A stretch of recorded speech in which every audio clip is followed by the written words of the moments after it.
tous, merci d'être avec nous pour vous informer ce matin. Je suis ravie d'être avec vous. C'est lundi, on a beaucoup d'actualités qui nous attendent et on démarre comme tous les matins par les grands titres de la presse arabe et israélienne. C'est la revue de presse du Moyen-Orient.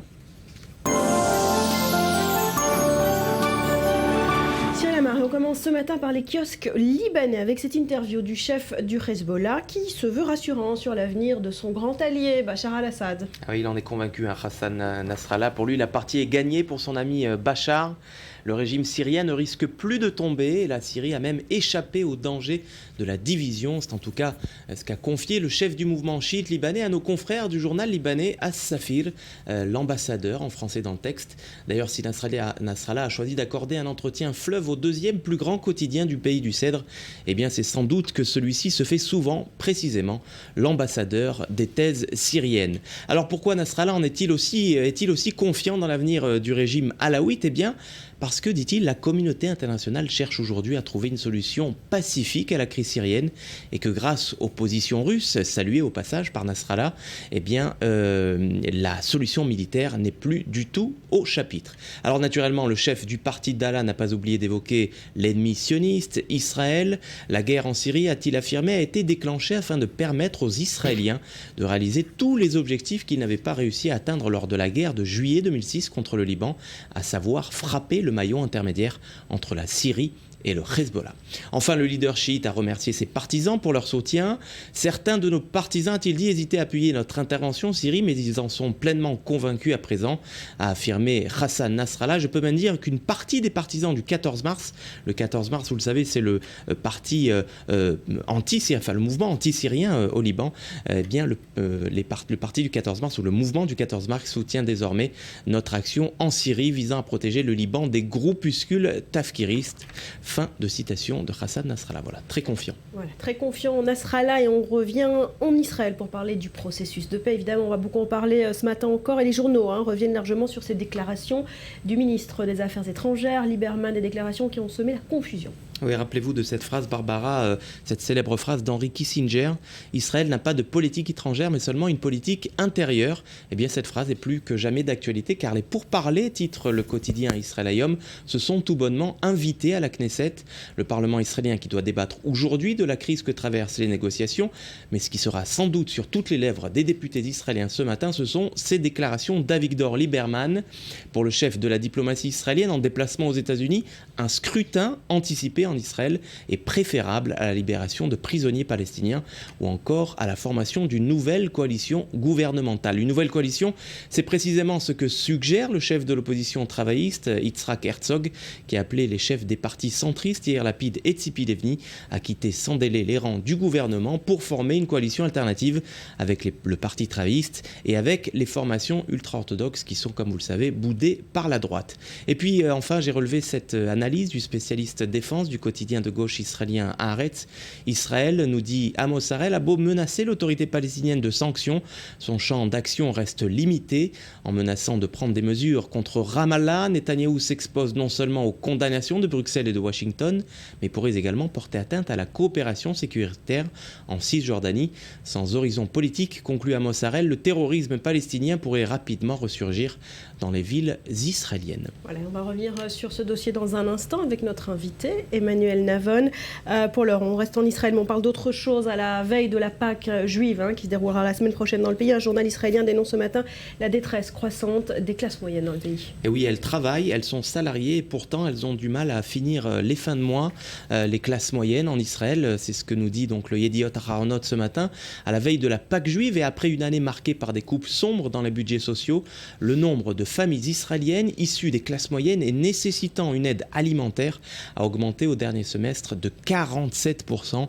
La Pâque pauvre des classes moyennes, c'est donc un dossier fouillé, il faut le dire, à lire ce matin dans les colonnes du quotidien populaire Yediot Aharonot, le journal qui tire la sonnette d'alarme. En 2014, nous dit le quotidien, 532 000 familles israéliennes ne peuvent subvenir correctement à leurs besoins alimentaires à l'heure où les Israéliens s'apprêtent à célébrer la fin de l'esclavage des Hébreux au pays du Nil. Ce fléau fléau social.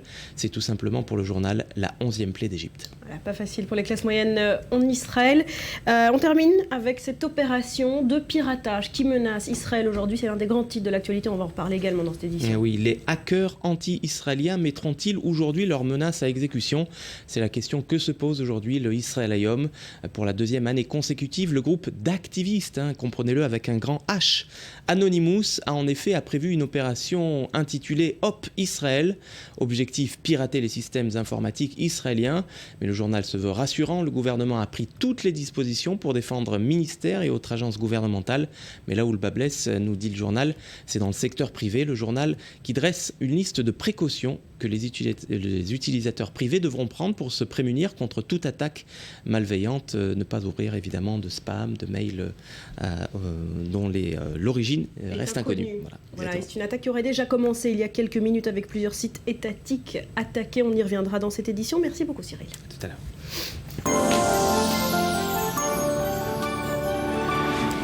Le processus de paix israélo-palestinien est-il en train de vivre ces dernières heures ? En tout cas, une réunion tripartite cette nuit n'a pas permis de trouver une sortie de crise. Et ce lundi, à la Knesset, on se réunit pour débattre de sanctions contre l'autorité palestinienne. Rappel des faits en images, on en parle juste après. Après 9 mois d'efforts diplomatiques au Proche-Orient, la stratégie américaine semble marquer le pas.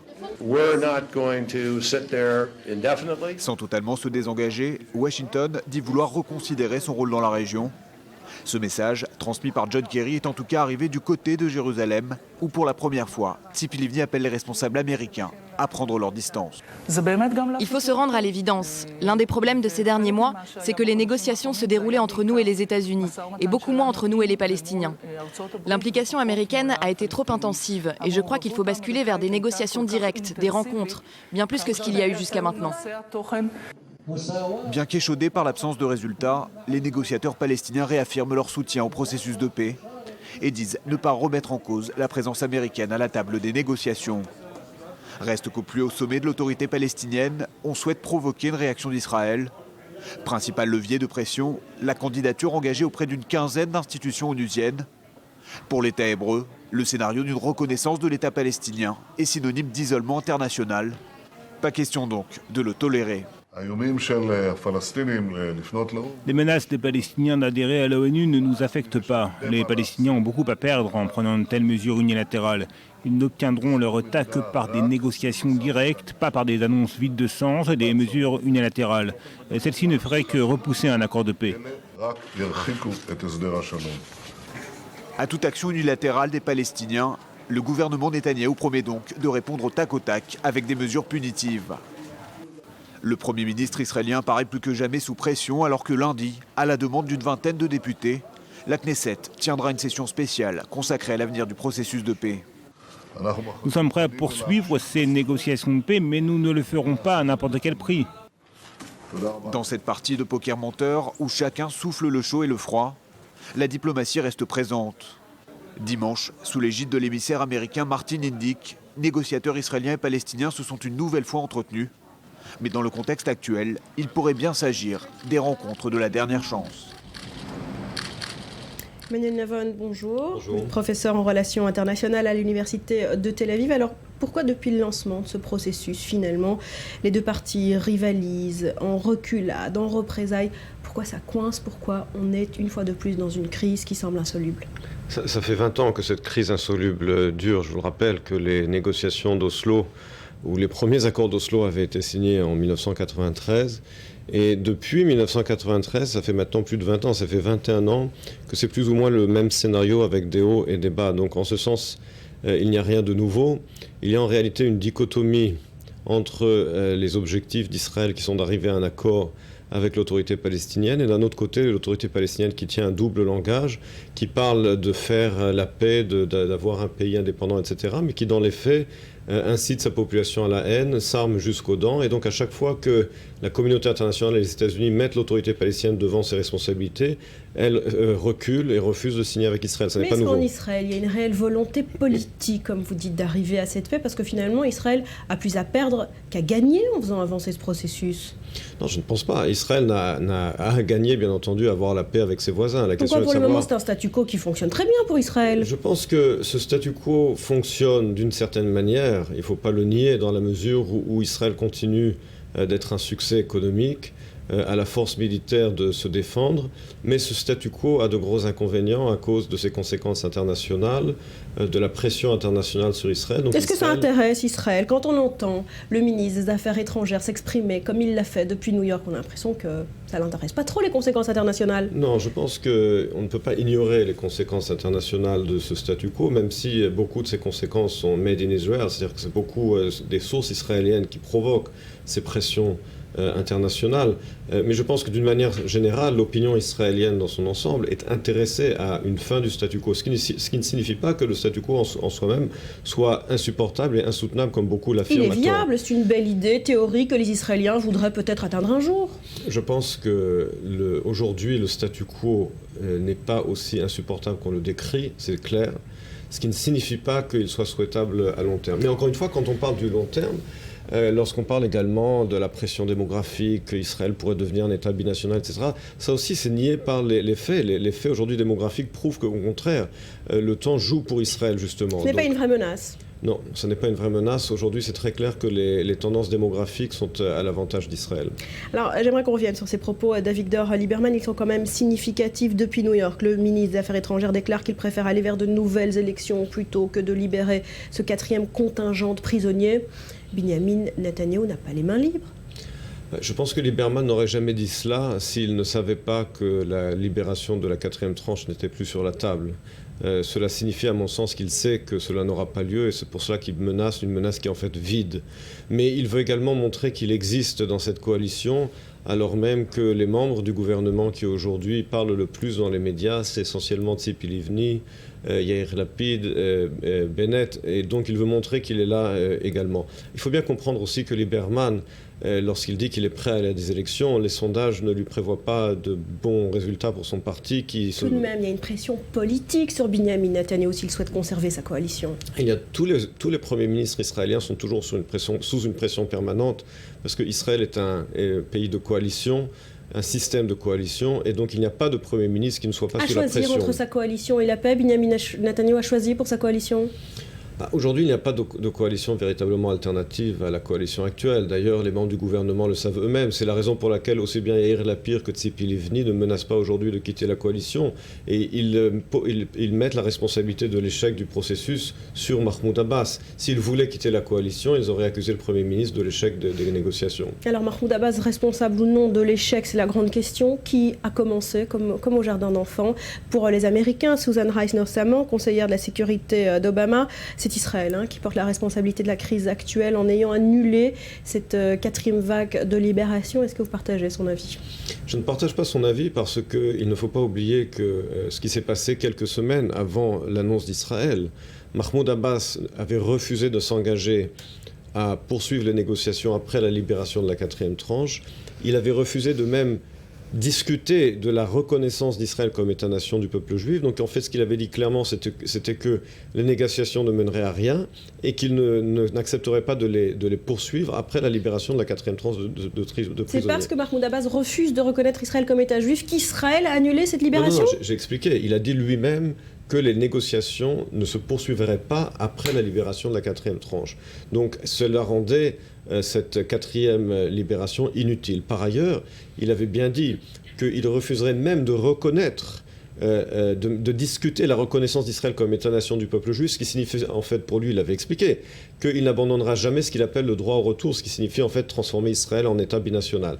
Donc en fait, il avait giflé Israël et les États-Unis avec ses déclarations, et Israël n'allait pas non plus aller en son sens en disant écoutez, si c'est ça les négociations, alors nous repoussons cette libération de la 4e tranche.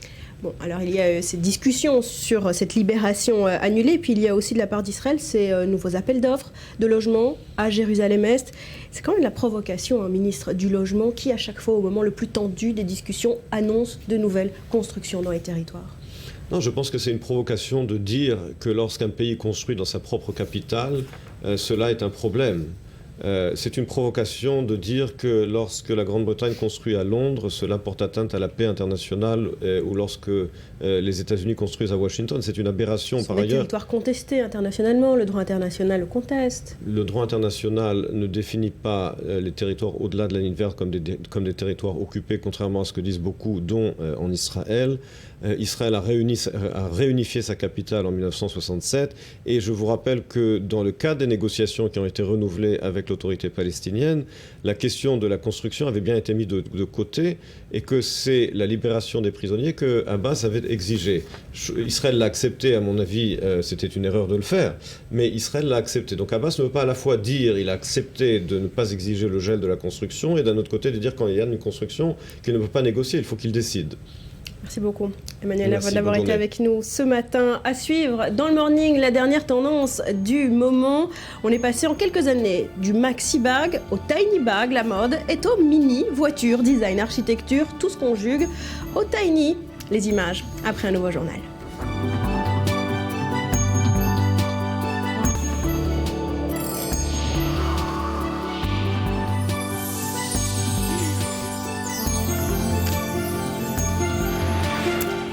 Et on poursuit avec l'édito du jour signé Boaz Bismuth. Bonjour. Bonjour Alors Barbara. Ce matin, vous vous posez une question. Est-ce qu'Israël a intérêt à poursuivre les négociations ? Oui, c'est la question que je me pose, c'est la question qu'on se pose, c'est la question que la classe politique israélienne se pose, l'opinion publique, les médias. Et moi, je vais commencer par la fin. Est-ce qu'il est sûr, il est garanti qu'on va aboutir à une solution enfin, à un accord avec nos amis palestiniens, nos voisins si vous voulez? La question est non. Je pense qu'on est encore très très loin.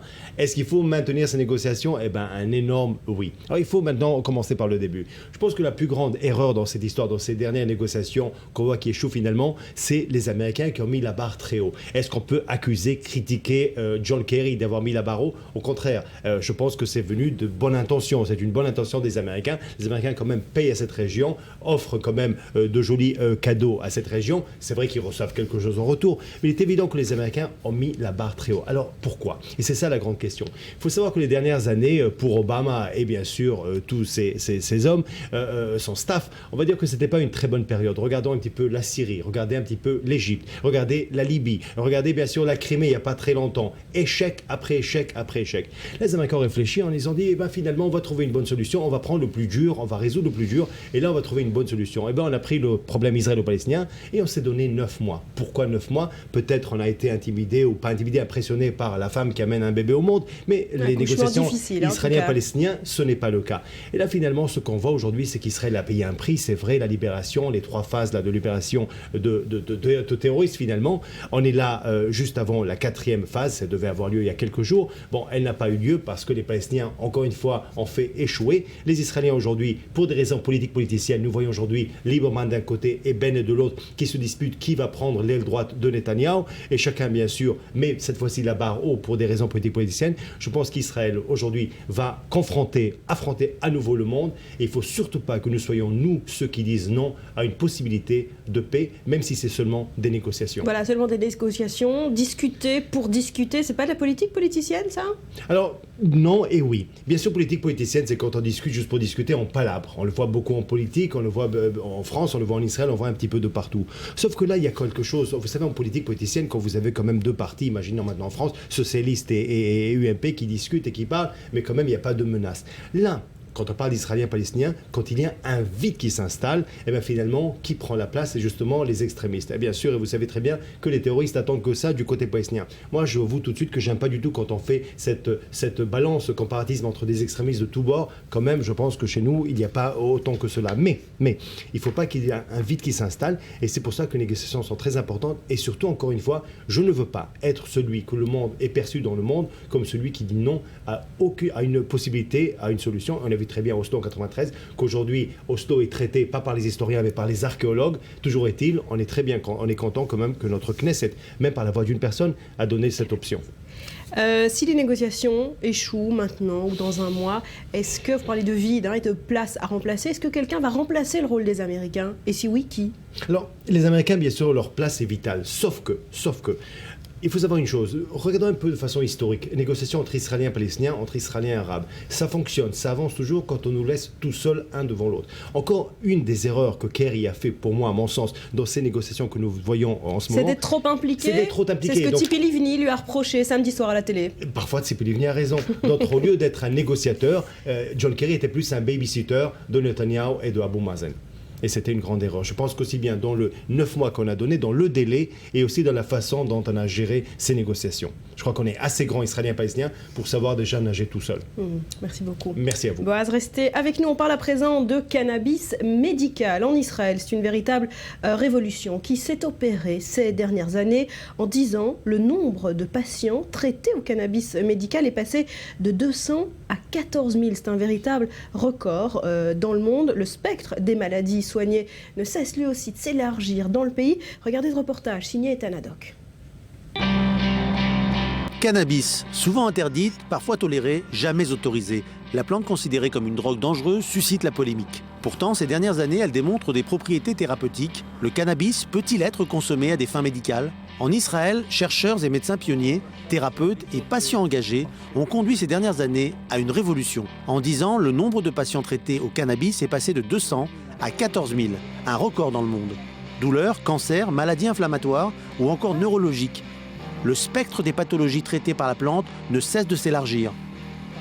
Serres de culture, espèces spécifiques, pharmacies spécialisées, traitements adaptés, Israël a mis en place une politique institutionnalisée afin de répondre à la demande grandissante, même si cette réponse est encore considérée insuffisante par nombre de patients. Lorsque j'ai appris du professeur Meshulam le potentiel du cannabis, j'ai compris que cette plante est un cadeau de Dieu. C'est en fait une usine à médicaments dans la nature. Le professeur Reuven Or est chef du département de transplantation de moelle épinière à l'hôpital Hadassah de Jérusalem. Depuis 10 ans, il administre avec succès le cannabis à ses patients. Pour lui, la plante offre un autre avantage inattendu. Nous étions les premiers au monde à utiliser le cannabis pour des transplantés de la moelle. L'une des choses extraordinaires avec le cannabis médical, c'est que l'addiction, le degré d'addiction est très faible. Ces dernières années, le cannabis s'avère également salutaire pour des cas extrêmes d'épilepsie ou de Parkinson, avec des résultats spectaculaires, bousculant les certitudes de la médecine traditionnelle. Et on aspire.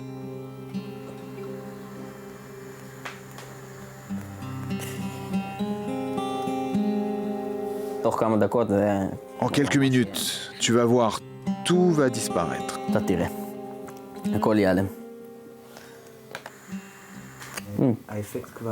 Et les tiques ont disparu? Oui, maintenant les tiques, tu peux voir maintenant, oui, c'est comme ça que ça fonctionne. Comme par magie. Voilà, c'est un reportage que vous pouvez retrouver dès ce soir dans son intégralité. L'émission Reportage présentée par Stéphane Calvo. C'est une révolution en Israël qu'il faut poursuivre, Boaz ? Évidemment, si on peut utiliser ça, bon, ça a été fait déjà avec des drogues beaucoup plus dures, souvenez-vous, au Vietnam bien sûr, mais les conséquences, là on voit que s'il y a un contrôle, un suivi, et c'est assez impressionnant, c'est assez triste, mais de voir aussi les réussites et les bienfaits, bien sûr qu'on peut seulement approuver et dire bravo aux médecins, à ces médecins. Merci beaucoup Boaz. Restez avec nous pour l'heure, c'est le rappel des grands titres de ce lundi.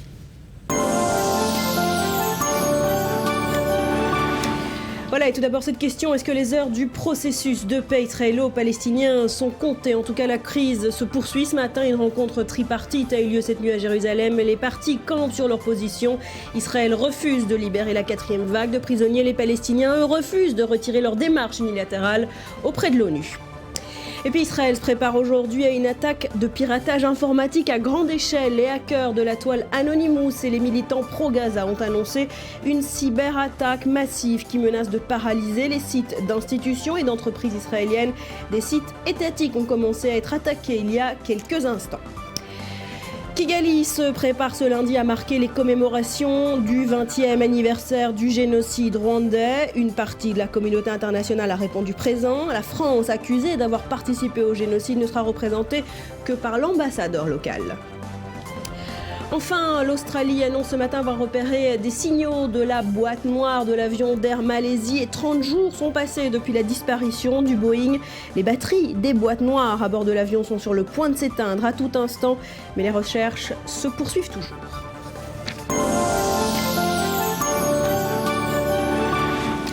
Il est l'heure de dire bonjour au petit Johan. Alors, je me permets de vous dire petit d'abord parce que vous êtes cute. Et puis surtout parce que c'est tendance. Hein. On parle ce matin de la tendance du tiny, du mini. Exactement, alors bonjour Barbara, on parle effectivement de la tiny culture, petite Barbara. Autrement dit, la culture du minuscule, qui est effectivement un mouvement qui caractérise les tendances actuelles, et c'est plutôt une tendance globale qui touche tous les secteurs d'activité, de l'alimentation au design, en passant par l'architecture ou encore les voitures. On roule en Mini Cooper, on blogue en 140 caractères sur Twitter, et on fond pour un café gourmand avec 3 mini Hardee's à ses côtés. Et puis d'ailleurs, voilà le mini Polaroid, l'appareil photo instantané qui fait des mini Polaroid. D'ailleurs, je vous propose tout de suite de vous faire peut-être un petit selfie, Barbara, pour immortaliser le moment. Ça marche. On verra ce que ça donne sur la mini photo en fin de chronique. Aussi oui, le petit Boaz a envoyé une photo, bien sûr. Alors, le petit Boaz aura sa photo un peu plus tard. Voilà. Et du coup, on verra ce que ça donne en fin de chronique. Alors, pourquoi cette tendance du tout petit, du tout tiny, du tout mini ? Alors, plusieurs réponses. Du côté des consommateurs, ils réclament aujourd'hui de la qualité sans payer des prix plus élevés. Et c'est vrai que du coup, le moins mais mieux est une réponse adaptée. Du côté des industriels... Le less is more, quoi. Voilà, exactement, le less is more. Et du côté des industriels, eux, ils profitent tout simplement des avancées technologiques, des progrès qui leur permettent de produire des petits produits, des miniatures, tout en respectant la qualité. Et enfin, le dernier point, l'esthétique joue un rôle très important aujourd'hui dans la société, dans la consommation de notre société actuelle. Et le mini est souvent mignon, voilà, c'est l'avènement du cute, vous l'avez dit en introduction. Vous trouvez le mini mignon, ça vous plaît ? J'aime bien, non, mais c'est vrai que c'est...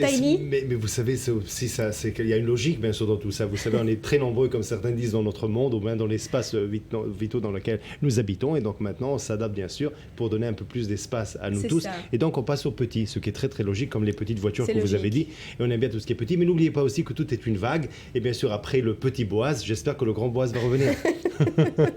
Alors, on a parlé d'alimentation. Exactement. Vous avez parlé de mini Hardee's aussi, parce que c'est important que ce soit petit et mignon, quoi, en fait. C'est important que ce soit petit et mignon. On parle des mini Hardee's, on peut également évoquer les mini burgers qu'on trouve un peu partout. Ouais. C'est toujours mieux de manger 1 ou 2, voire 3 mini burgers. Ça a l'air beaucoup moins gras que si on mange un gros burger qui nous fait grossir rien qu'en c'est le bon pour regardant. La petite conscience. Exactement. Et d'ailleurs, l'enseigne...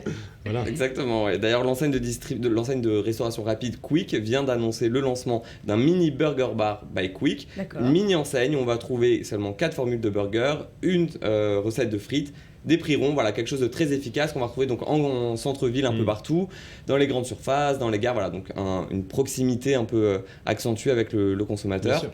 Première enseigne qui ouvre mai prochain, ils annoncent l'ouverture de 12 restaurants sur l'année 2014, quasiment autant que de Quick en France aujourd'hui. D'accord, donc on surfe sur cette tendance du tiny. Il y a d'autres exemples comme ça ? Oui, d'autres exemples. Les artistes s'y mettent aussi, comme souvent les mini-salaires, c'est dans les temps modernes, mais juste continuer. Ça fait partie de la tendance. Ouais. Alors voilà, les artistes s'y mettent aussi, et ce qui prouve la légitimité de cette tendance et le fait qu'elle soit réellement présente. Je vous présente un nouvel artiste, il s'appelle Sling Cachou, c'est un artiste anglais qui fabrique des mini-personnages qu'il dispose à droite à gauche dans les rues du monde entier et qu'il photographie dans un environnement beaucoup plus macro. Je vous laisse regarder la démonstration en vidéo.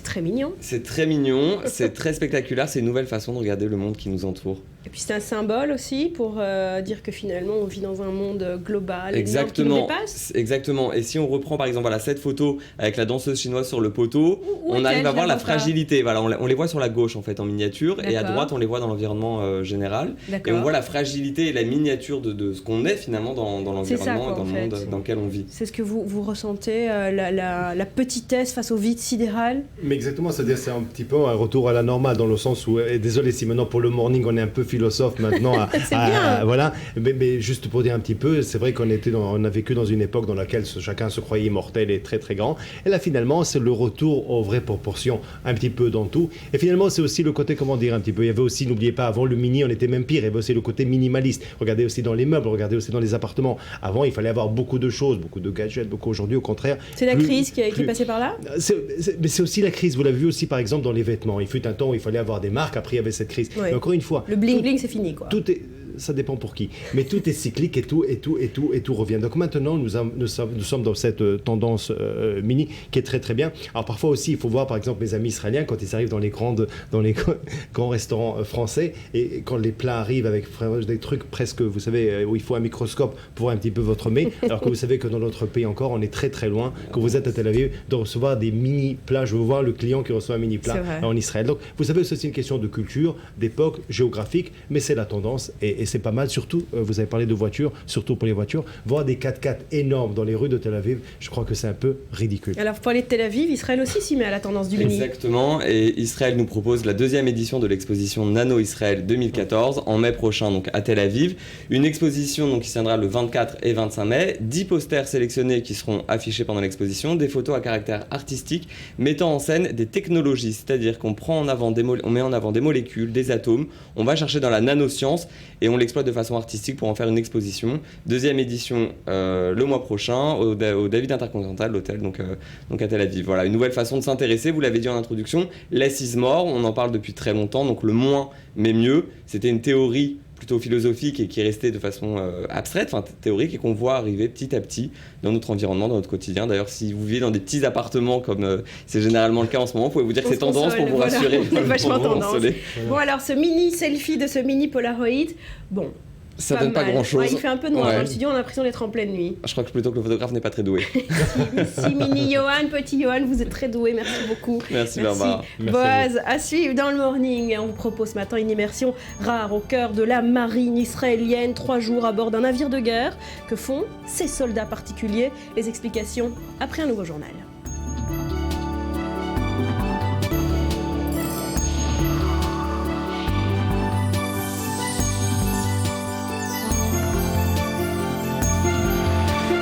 De retour sur le plateau du morning et on prend tout de suite la direction de la Hongrie. Le pays était appelé aux urnes hier pour des élections législatives. Le Premier ministre sortant, Viktor Orban, a été reconduit avec 45% des voix selon des résultats partiels. Alors l'élection a été marquée également par la poussée du parti d'extrême droite, Jobbik, qui obtient 21%, soit 4 points de plus qu'à la dernière élection.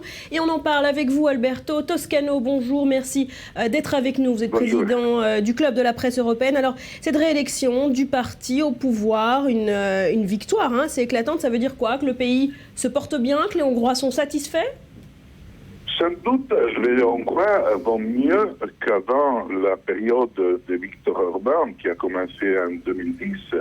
Il y a eu un certain développement économique et surtout les classes moyennes en ont bénéficié. Donc, les Hongrois ont parié sur la conservation. Viktor Orban, qui a 50 ans, a littéralement triomphé. Aussi parce que dans tous les autres pays, ou presque, le vote récent a exprimé une désaffection de l'opinion publique, une critique vis-à-vis des gouvernements. Par contre, en Hongrie, il y a eu la confirmation de Viktor Orban. Alors, il était accusé, souvent, notamment par la communauté internationale, de dérive antidémocratique depuis qu'il est au pouvoir en Hongrie. Est-ce que c'est vrai? Il y a effectivement certaines mesures, à commencer par la révision de la Constitution et la méthode musclée qui a été employée pour réviser la Constitution. Et ces mesures ont provoqué des perplexités, voire des critiques ouvertes de la part de Bruxelles, par exemple, du président de la Commission Barroso. Mais la chose la plus inquiétante est sans doute la présence à la droite de Viktor Orban, donc à la droite de ce parti Jobbik, de ce parti extrémiste, antisémite, avec des sympathies et des nostalgies nazies, même affichées parfois de façon très ouverte. Ça, c'est vraiment la chose la plus inquiétante. Ce parti a obtenu le 21%. Il rêvait de devenir le second parti d'Hongrie. Il ne l'est pas devenu parce que le centre-gauche est encore en deuxième position. Mais ce parti sera fort probablement présent au Parlement européen qui sera élu au mois de mai. Et encore, il faut rajouter qu'au prochain Parlement européen, il y aura pratiquement sans doute la naissance d'un groupe d'extrême droite qui inclura des partis comme le Front National français, comme la Ligue du Nord italienne. Comment vous l'expliquez, Alberto Toscano, ce regain de l'extrême droite au niveau européen? D'un côté, ce regain de l'extrême droite est fils de la crise économique. Et il est fils surtout du fait que l'Europe en tant que telle est indiquée parfois par les mêmes gouvernements nationaux de façon assez hypocrite comme la cause de la crise économique, comme la cause des difficultés du peuple européen. Donc il y a un processus de perte de crédibilité de l'Europe qui donne des espaces politiques considérables à tous les partis extrémistes, en particulier aux partis extrémistes anti-européens d'extrême droite. Oui, la Hongrie qui fait d'ailleurs partie de l'Europe, ça a déçu les Hongrois ou ils ont été satisfaits de cette participation à l'Union? Mais les Hongrois voulaient surtout entrer en Europe pour être sûrs vis-à-vis de ce qu'il y a au-delà de la frontière orientale, c'est-à-dire de l'ex-Union soviétique. Aujourd'hui Russie, ils ont cette crainte historique par rapport à une éventuelle nouvelle invasion en provenance de l'Est. Donc ils voulaient être sûrs, et pour cette raison, ils sont entrés dans l'Europe et dans l'OTAN. Aujourd'hui, à l'intérieur de l'Europe, ils veulent privilégier leur singularité, la particularité hongroise. Ils veulent être plus autonomes, et donc ils ont cette politique qui a un côté de schizophrénie, parce que d'un côté, ils veulent être intégrés à l'Europe, mais de l'autre côté, ils veulent être à l'intérieur de l'Europe eurosceptiques. Et cette caractéristique n'est pas que hongroise. Dans plusieurs pays de l'Est, il y a cette double mouvance d'intégration et de recherche de la spécificité nationale, et donc de refus de la poursuite des processus de l'intégration politique, économique et culturelle en Europe. Merci beaucoup Alberto Toscano d'avoir été avec nous ce matin, et c'est un des grands titres de l'actualité également de ce lundi. Le Premier ministre sortant Viktor Orban a donc été reconduit en Hongrie avec 45% des voix.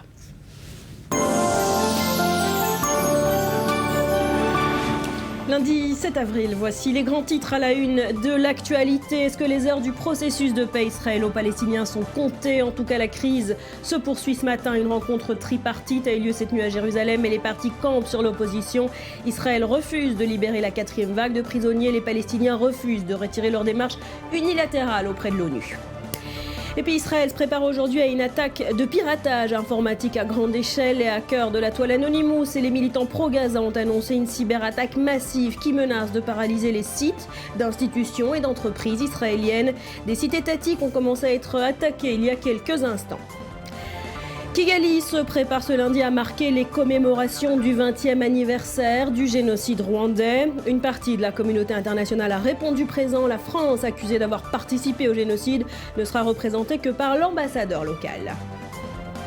Enfin, 30 jours ont passé depuis la disparition du Boeing d'Air Malaisie. L'Australie annonce ce matin avoir repéré des signaux en mer, mais les batteries des boîtes noires sont sur le point de s'éteindre à tout instant.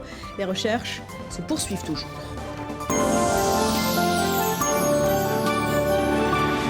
Voilà, Retour en Israël, on va parler de télévision. Ce week-end a eu lieu la finale de l'émission MasterChef, une émission qui cartonne en Israël. Et comme c'est souvent le cas, la télé israélienne, on y voit le melting pot de la société israélienne. Regardez ce reportage.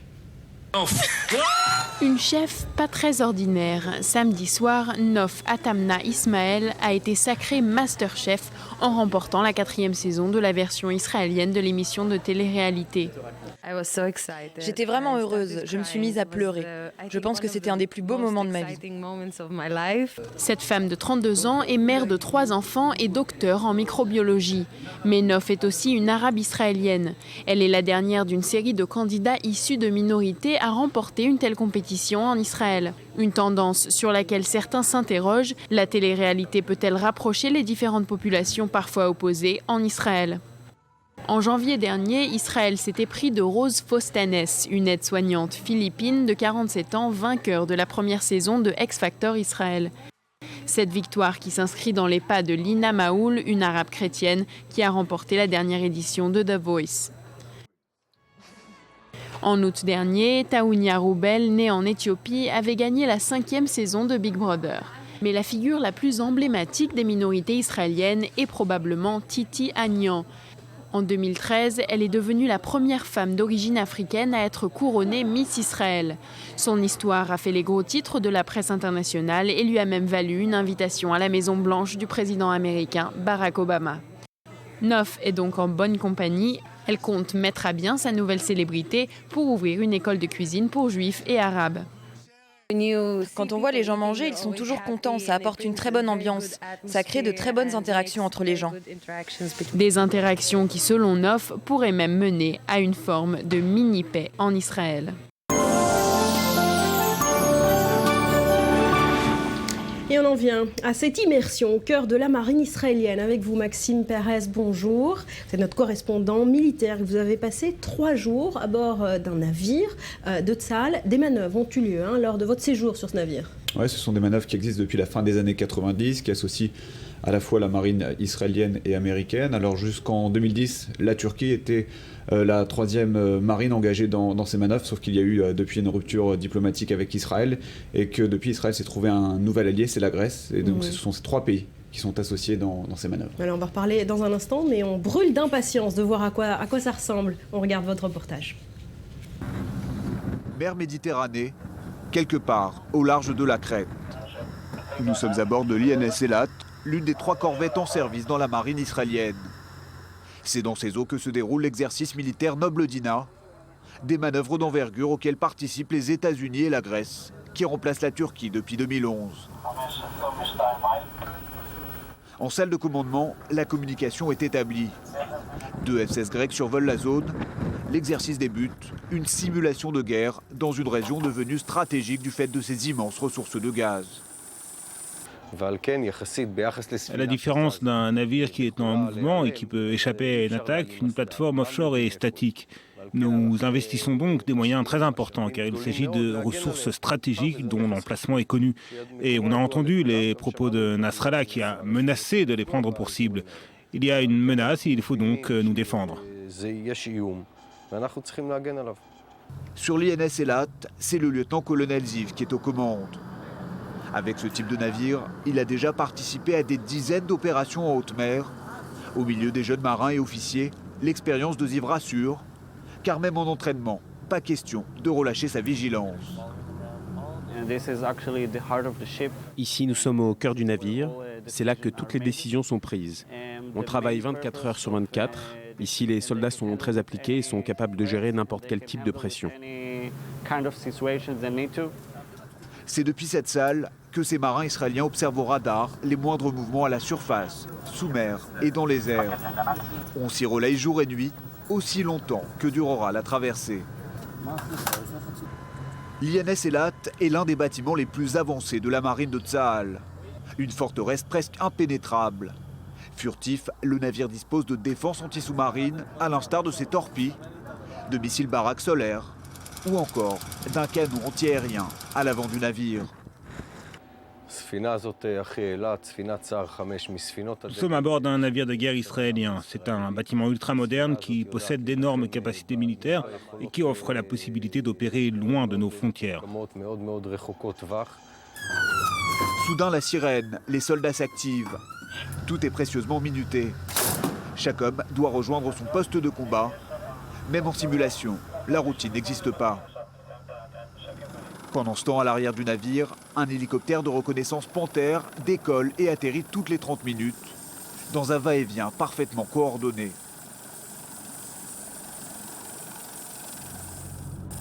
L'exercice Noble Dina offre à Israël l'occasion de renforcer ses liens militaires avec la Grèce, devenu son meilleur allié régional. Alors Maxime, vous avez donc passé 3 jours à bord de ce bâtiment de guerre. Qu'est-ce qui vous a le plus marqué ? Mais ce qui est frappant, d'abord, c'est la jeunesse de l'équipage. C'est une centaine d'hommes avec des officiers dont l'âge n'excède pas plus de 24 ans. Alors c'est assez étonnant, assez singulier, même par rapport à d'autres marines, comme celle de l'armée grecque et de l'armée américaine qui ont participé à ces manœuvres, où on a pu rencontrer des officiers dont l'âge en moyenne avoisine les 30-40 ans. Et à côté de ça, évidemment, un sens aigu de la responsabilité. Les marins israéliens travaillent du matin au soir, jour et nuit. Et évidemment, tout cela développe une maturité qu'on ne retrouve peut-être pas forcément ailleurs à un âge aussi jeune. Et évidemment, alors ce qu'on entend assez souvent quand on embarque avec des marins en haute mer, et notamment des bâtiments de guerre, c'est que le plus grand danger, c'est la routine. Dans ce bâtiment israélien, la routine n'existe pas, il y a un état d'alerte permanent. Ils peuvent être surpris à tout moment, donc finalement ils restent alertes, c'est ça que vous dites ? Oui, absolument. On est en Méditerranée, c'est une zone a priori pacifiée, mais il y a des menaces. C'est un navire de guerre israélien avec un pavillon bleu et blanc en couleur d'Israël, donc évidemment c'est une cible. Alors vous avez parlé de la Grèce dans votre reportage. Pourquoi c'est un pays important aujourd'hui pour Israël ? Alors il y a eu, comme vous le savez, une rupture diplomatique avec Ankara, avec la Turquie en 2010, et Israël avait absolument besoin de se retrouver un allié de poids dans la région, dans le bassin méditerranéen. Et cet allié de poids, c'est la Grèce qui a donc remplacé la Turquie à la fois dans ses manœuvres et même à une échelle beaucoup plus importante. Alors il faut savoir qu'il y a... Sur le plan militaire toujours. Sur le plan militaire, mais il y a plusieurs dénominateurs communs avec la Grèce. D'abord, historiquement, Athènes et Ankara ont des relations tendues, notamment depuis que l'armée turque occupe militairement la partie nord de Chypre, qui est une île hellénique. Et puis le deuxième dénominateur commun, justement, avec Chypre, c'est le gaz. C'est des ressources, évidemment, qu'il faut défendre, mais également exploiter. Or, pour acheminer le gaz israélien, le gaz du Léviathan, vers l'Europe, il faut passer par Chypre, par un gazoduc qui est en projet. Et c'est notamment ce projet qui est à l'origine de négociations extrêmement sérieuses entre la Turquie et la Grèce autour de la réunification de Chypre. Alors précisément autour de ces ressources gazières israéliennes, est-ce qu'Israël a les moyens de les défendre en pleine mer ? Alors ce sont des ressources immenses, un territoire immense à protéger, puisque la superficie du Léviathan, de ces ressources de gaz, c'est 23 000 km². C'est plus grand que toute la superficie du territoire israélien. Il faut être honnête, la marine israélienne n'a pas assez à ce jour d'envergure pour pouvoir assurer la défense complète de ce territoire. Il y a des efforts qui sont investis. Israël va acheter de nouveaux navires du même type que ceux qu'on a vus dans ce reportage à la marine allemande. Et il y a également un projet de doubler les sous-marins israéliens. Il y a des drones également qui survolent jour et nuit ce territoire du Léviathan. Pour améliorer la défense. Il y a deux menaces qui préoccupent Israël. La première, ce sont des attaques du Hezbollah depuis le Liban contre ces plateformes de gaz. Et la deuxième, c'est le canal de Suez où passent chaque jour 200 navires vers la Méditerranée. Maxime Perez. On se retrouve après un nouveau journal.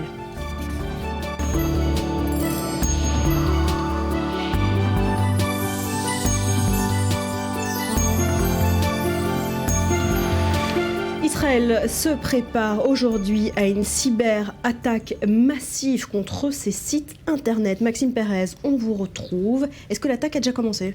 Oui, les opérateurs d'Anonymous, ces hackers, qui viennent de tout le Moyen-Orient et d'Europe. C'est un collectif, on en reparlera plus tard, ont mis leurs menaces à exécution, puisque ce matin, le gouvernement israélien a reconnu que plusieurs sites institutionnels avaient été pris possibles. Il faudra attendre encore plusieurs heures et le déroulement de cette journée pour voir à quel point cette attaque d'Anonymous a eu de l'ampleur ou pas, et notamment sur les institutions bancaires qui constituent la principale crainte des autorités israéliennes. Les sites des banques, en fait. Absolument. C'est ce qui s'était passé l'an dernier déjà. Plusieurs sites bancaires israéliens avaient été pris pour cible. Des sites bancaires, des cartes de crédit de particuliers et d'entreprises qui avaient été détournés, des mouvements bancaires qui avaient fait perdre beaucoup d'argent aux banques et aux particuliers. C'est ça, les dégâts sont sérieux? Donc oui, tout à fait. Les dégâts peuvent être absolument sérieux. C'est une menace qui a pris une dimension stratégique ces dernières années que ces attaques cybernétiques. On sait qui sont ces hackers? Alors, en l'occurrence, le mouvement Anonymous regroupe donc un collectif de hackers, de communautés d'internautes assez vastes, assez opaques à vrai dire, avec différentes tendances. Dans le cas d'Anonymous, vous avez même certains hackers qui revendiquent leurs actions par à la Aigran, des signes très islamisants. Ils reprochent quoi à Israël? Ils s'inscrivent dans ce mouvement anarchique de lutte anti-système, anti-mondialisation dont Israël fait partie. Israël qui représente un petit peu toujours ce petit Satan, cet axe du mal aux côtés des Américains, des banquiers, des grandes puissances. Et voilà, donc c'est un... Il y a des hackers palestiniens aussi parmi eux?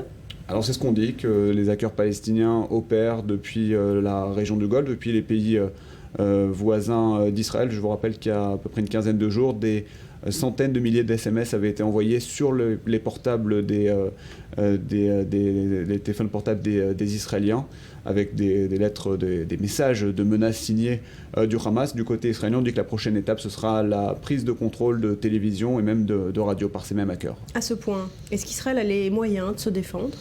Alors, c'est une menace qui est prise très au sérieux. Israël est en première ligne, mais ce que disent les experts, c'est que ce n'est pas un pays qui est plus exposé que les autres à ce type de menaces. Ces dernières années, il y a quand même eu une réelle prise de conscience au sein du gouvernement, avec des moyens qui ont été investis à la fois par le bureau du Premier ministre et par l'armée israélienne pour à la fois défendre les institutions, les sites stratégiques du pays, des compagnies d'électricité, les aéroports, parce que ce sont des réseaux de communication qui peuvent être facilement détournés. Puis au niveau militaire, il faut également protéger les communications de l'armée, les lignes aériennes qu'empruntent les avions, la marine, enfin, tout ce qui peut toucher, tout ce qui peut paralyser en réalité le pays est une cible qu'il faut protéger. Bon, voilà pour cette attaque massive prévue aujourd'hui. On continuera évidemment de la suivre sur notre antenne. Merci beaucoup Maxime.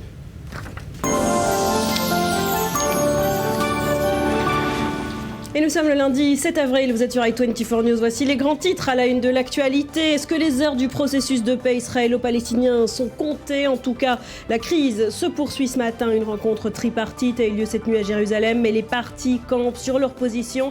Israël refuse de libérer la 4e vague de prisonniers. Les Palestiniens refusent de retirer leur démarche unilatérale auprès de l'ONU.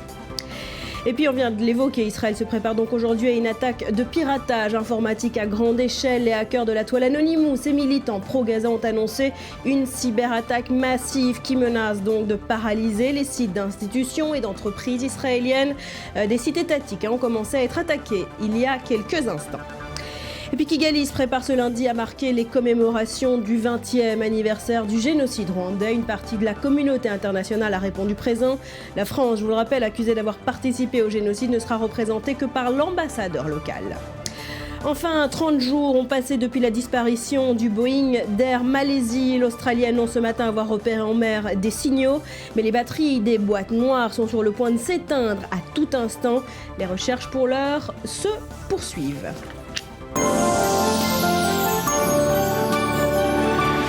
Alors je vais vous poser une question, Maxime. Virginie est également sur notre plateau. Bonjour. Bonjour. Je vais la poser plutôt à Virginie, je pense. Si je vous dis mon mec à moi, il me parle d'aventure, vous me dites quoi? Patricia Cass. Bien joué. Vous l'aviez reconnue? Bah, évidemment. Évidemment.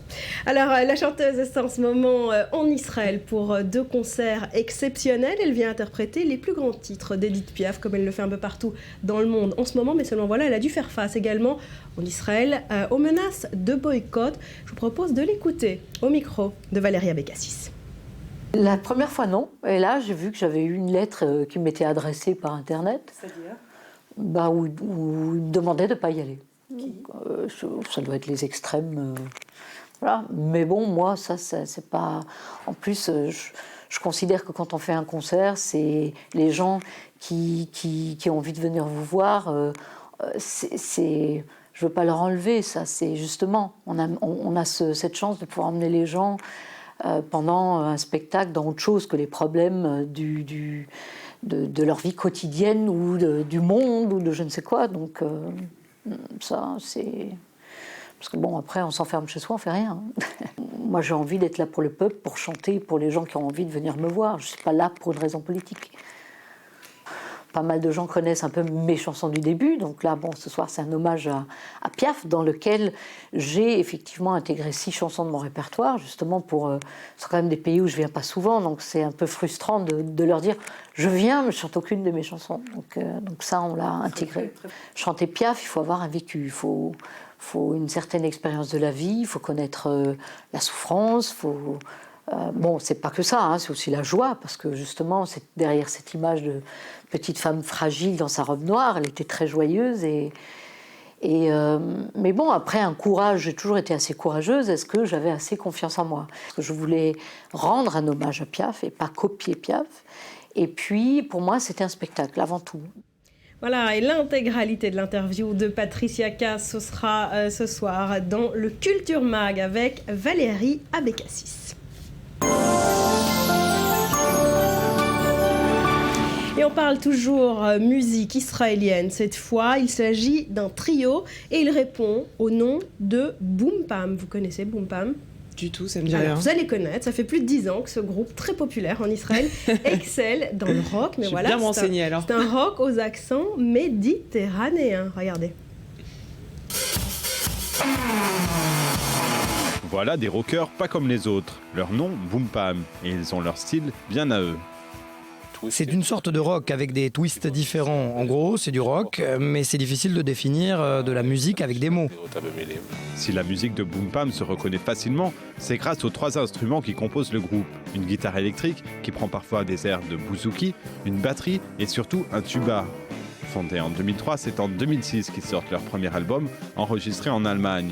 Un album coproduit par un DJ spécialisé dans la musique contemporaine des Balkans, DJ Chantel. On a commencé avec un label allemand en collaboration avec Chantel, avec notre premier album, et aussi avec le deuxième album. Et à présent, les nouveaux albums sortent en Allemagne et dans le monde entier. Une distribution mondiale qui leur a permis de se produire aux 4 coins de la planète, en Europe, aux États-Unis et même au Japon. On s'y est rendu une seule fois il y a 1 an et demi à peu près, et c'était très sympa. On a fait des concerts très émouvants. C'était vraiment amusant et on espère y retourner cet été.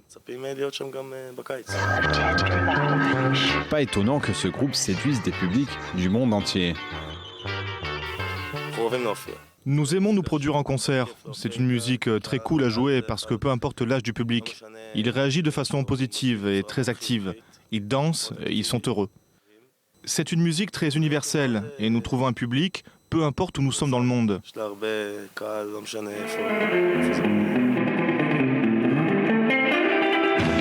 Leur 4e album, À la Kazam, est enregistré en seulement 4 jours avec la précieuse collaboration de Koutiman, le petit génie de la musique israélienne.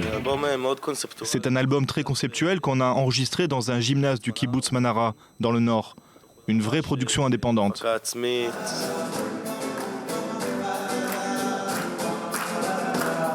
Boom Pam varie des collaborations les plus étonnantes, comme la semaine dernière avec l'Orchestre symphonique de Jérusalem.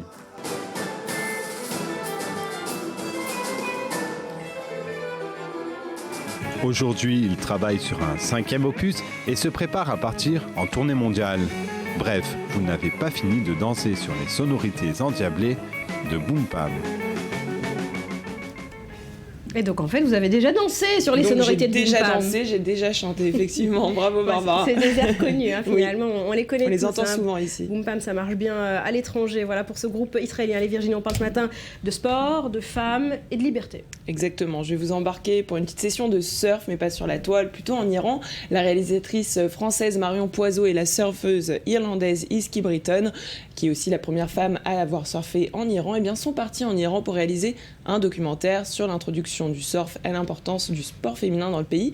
Alors c'est aussi l'occasion pour elles de promouvoir leur fondation Waves of Freedom, donc les vagues de la liberté, qui ont permis aussi la création du premier club de surf iranien. Alors il y a 3 ans, les 2 femmes Barbara s'étaient déjà rendues en Iran pour savoir si une femme avait le droit de surfer sans problème, et c'est avec une caméra au point que Marion Poiseau avait réalisé un petit film qui avait été publié sur internet. Alors un petit film, mais qui a suscité beaucoup de réactions positives de la part des Iraniens et des Iraniennes. Alors vu la réussite de leur première expérience, elles ont décidé de réaliser ensemble un second documentaire pour montrer l'aspect positif du surf en Iran et ouvrir le dialogue sur l'importance du sport féminin dans le pays.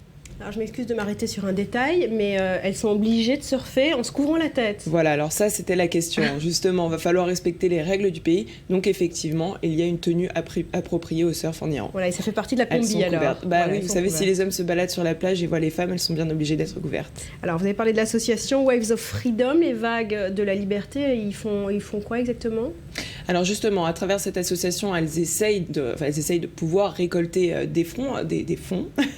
Alors leur mission est d'utiliser le surf comme un moyen créatif et positif pour pouvoir faire bouger les choses. Alors pour elles, le sport, c'est aussi un moyen de communiquer et d'obtenir la paix. Tout le monde peut participer au financement de ce documentaire. Alors pour ça, il suffit de vous rendre sur le site mis en place par la réalisatrice Marion Poiseau. C'est KissKissBankBank et d'apporter votre aide, quelle qu'elle soit, à travers cette association pour pouvoir financer le film et faire bouger les choses. Dans le film, justement, on verra quoi ? On va suivre des Iraniennes qui se lancent dans le surf ? Alors dans le film, en fait, ce sera la continuité du premier documentaire que je vous propose de regarder tout de suite. D'accord.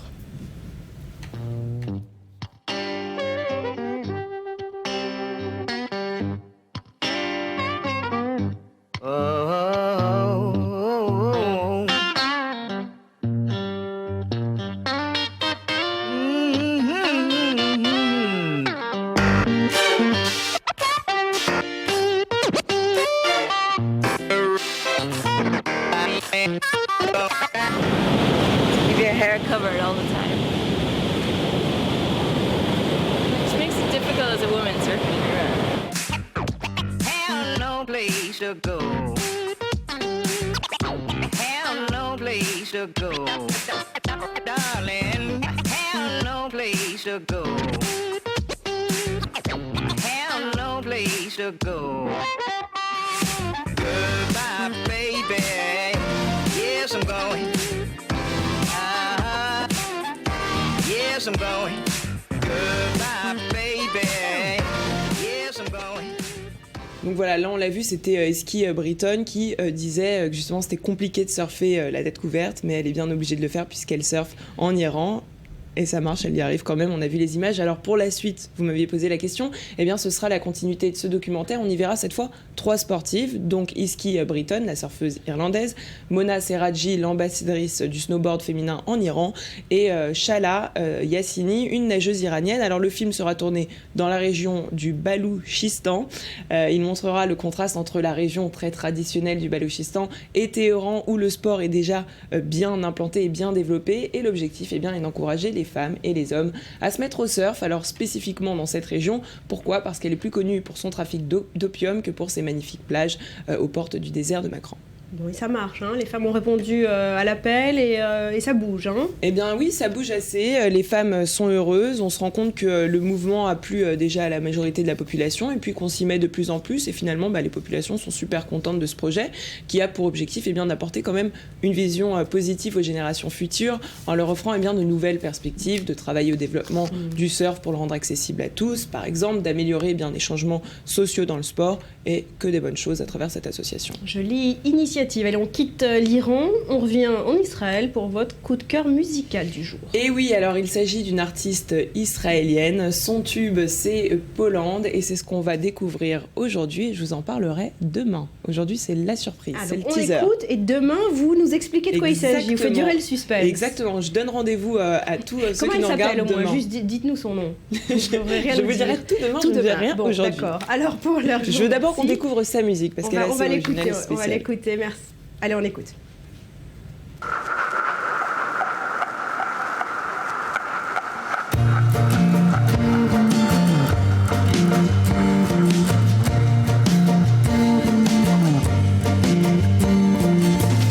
לא באתי ביום שצילמו תמונת מחזור,